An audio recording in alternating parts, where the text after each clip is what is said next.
और 12 बज चुके हैं और अभी जो आपको स्क्रीन पर दिख रहा है तो इससे बहुत ज्यादा अलग तो तस्वीर नहीं बदलेगी।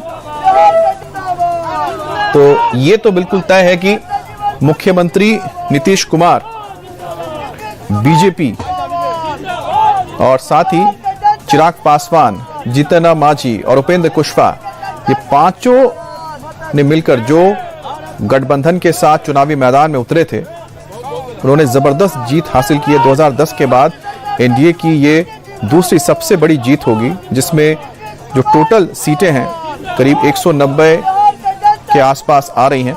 2010 में 206 सीटें जीती थी।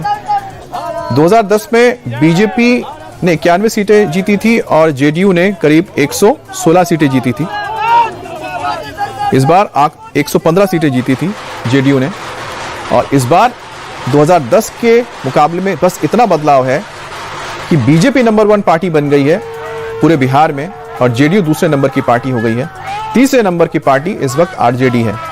हालांकि 2020 में भी बीजेपी दूसरे नंबर की पार्टी थी, जेडीयू तीसरे नंबर की पार्टी हो गई थी और आरजेडी नंबर 1 पार्टी थी 75 सीटों के साथ। अब देखिए कुछ एक सीटें ऊपर नीचे यहां पर होती हुई नजर आ रही हैं। हालांकि बहुत ज्यादा बदलाव इसमें देखने को नहीं मिलेगा और बीजेपी और साथ ही जेडीयू मिलकर ही जो बहुमत का आंकड़ा है उसको पार कर चुके हैं, यानी कि 150 सीटों से ज्यादा तो बीजेपी और सिर्फ जेडीयू ने मिलकर ही अपने गठबंधन के लिए लेकर आए हैं। तो ये तो तय है कि सरकार एनडीए की बनने जा रही है। मुख्यमंत्री नीतीश कुमार बनने की बात, जाहिर सी बात, इसको लेकर सवाल उठे थे कि क्या नीतीश कुमार बनेंगे या जब जीत के बाद जब विधायक दलों की बैठक होगी उसके बाद तय किया जाएगा कि आखिरकार विधायक दल का नेता कौन होगा।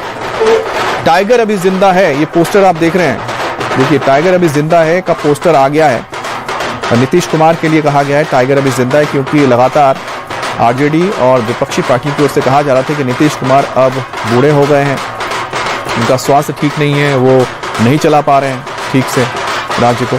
लेकिन इन सबको दरकिनार करते हुए इस वक्त एक बार फिर से मुख्यमंत्री की रेस में सबसे आगे नीतीश कुमार ही है और साथ ही एनडीए 190 के करीब सीटों के साथ प्रचंड बहुमत के साथ वापसी कर रही है।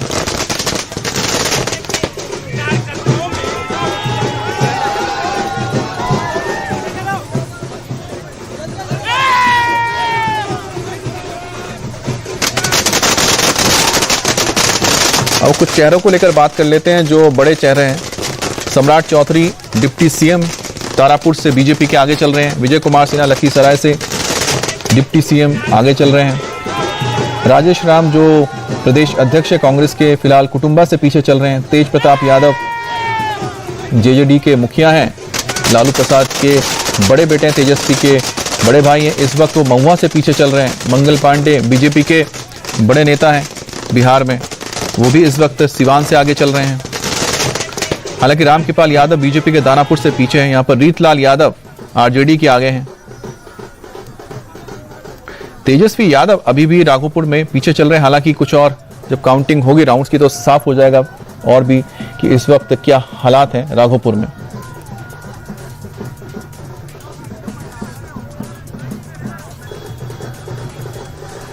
मुजफ्फरपुर की सभी 6 सीटों पर इस वक्त एनडीए आगे चल रही है। कटिहार में भी देखिए सिर्फ एक सीट है जहां पर मनिहारी में आरजेडी आगे है।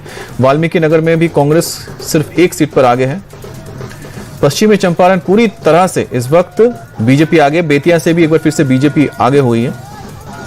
वाल्मीकि नगर में सिर्फ वाल्मीकि नगर की जो सीट है उसमें कांग्रेस आगे चल रही है। पश्चिमी चंपारण में भी अब एक बार फिर से एनडीए आगे है।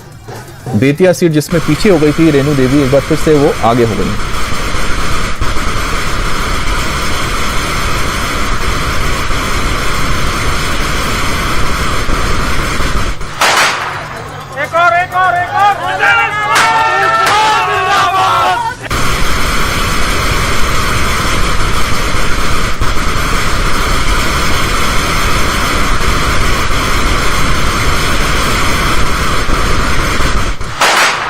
तो बेतिया से एक बार फिर से रेणु देवी आगे हो चुकी हैं।